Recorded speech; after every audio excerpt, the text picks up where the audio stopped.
Today we'll be looking at notes 2.5, the Senate. So we're going to be going in detail about what it takes to be a member of the U.S. Senate. Membership. The Senate is the upper house and tends to be more prestigious.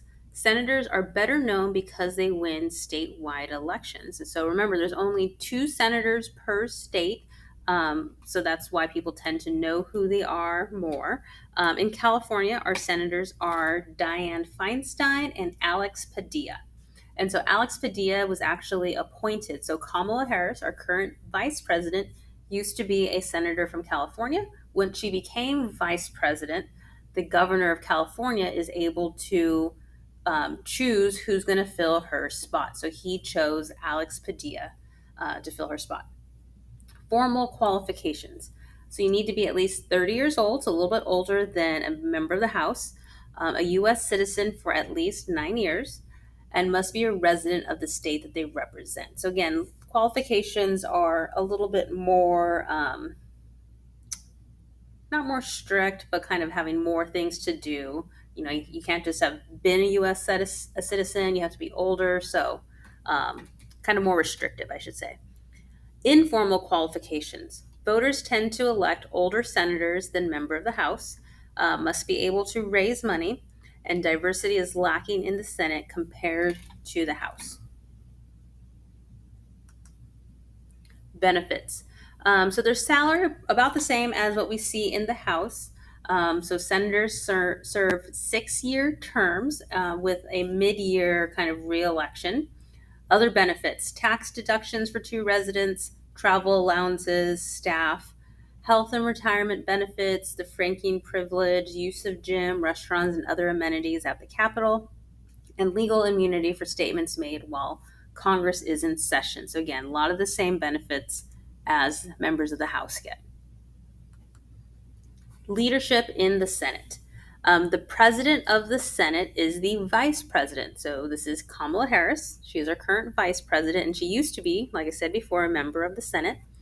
And so this position is largely ceremonial, presides over debates in the chamber, cannot take part in the debate, and they do not get a vote except to break a tie. So in the Senate, you have 100 senators. So for some reason, the vote comes down and it's tied, then she can vote to break a tie, but she does not get voting privileges. The president pro tempore is Patrick Leahy. This is the person who presides in the absence of the president of the Senate. Tradition states this is the senator from the majority party with the longest record of service. So the majority party currently is the Democratic Party.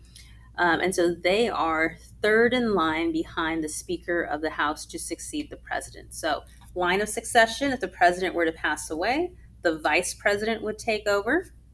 Next in line is the Speaker of the House. Then you have the president pro tempore. Leadership in the Senate.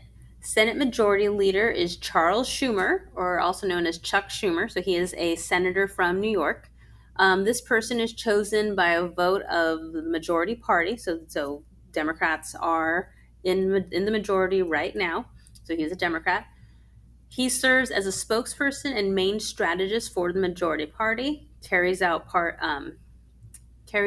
party agenda. So a lot of times, Speaker of the House, Nancy Pelosi, Senate Majority Leader Chuck Schumer, these are the people you see on TV a lot because they're the ones that get interviews with the press.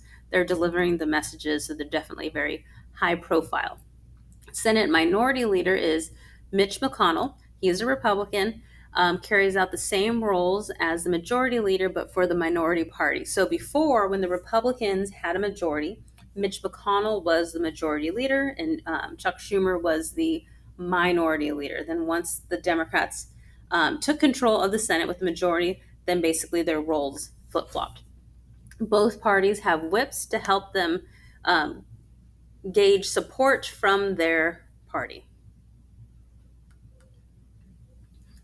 Types of committees. So you have standing committees.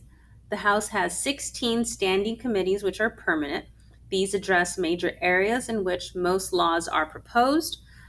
Select and special committees are temporary in nature, examine a particular issue, and not generally involved in making laws. Joint committees with the House are topics that require both chambers of Congress to participate. Membership in committees. Senators can serve on no more than 3 committees and 5 subcommittees. Committee assignments are decided at party caucuses and try to accommodate the preferences of the members.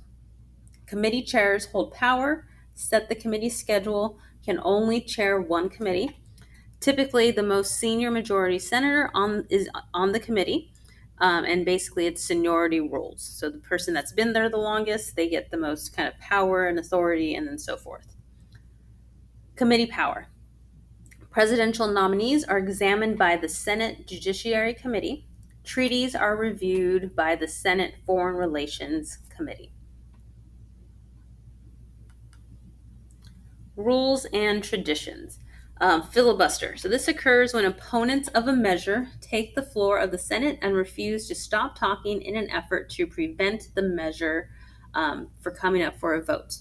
Used when the minority knows that a measure is likely to pass if it comes to a vote, and they hope that they can stall long enough for the Senate to move on to other business. A cloture is a 2/3 vote that can end the debate.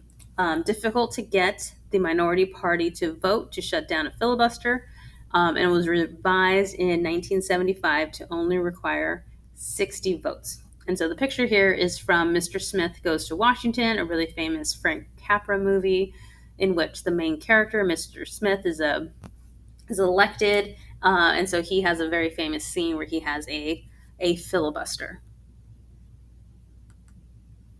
Rules and tradition. Discipline in the Senate. They can judge their own members. 15-time members have been expelled. It does require a 2/3 vote.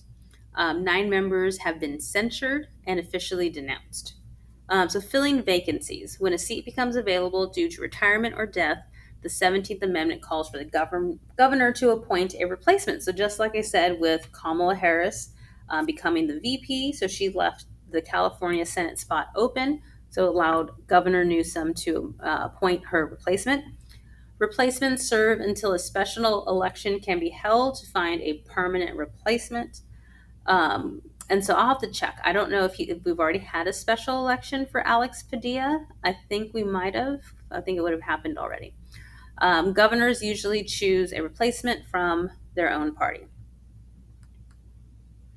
And so this is the end of our notes. So you'll be working on researching your senator. So you'll be able to choose between Dianne Feinstein or Alex Padilla. So you'll get to learn more about their voting record, what committees they're on, and kind of what they actually do as a senator.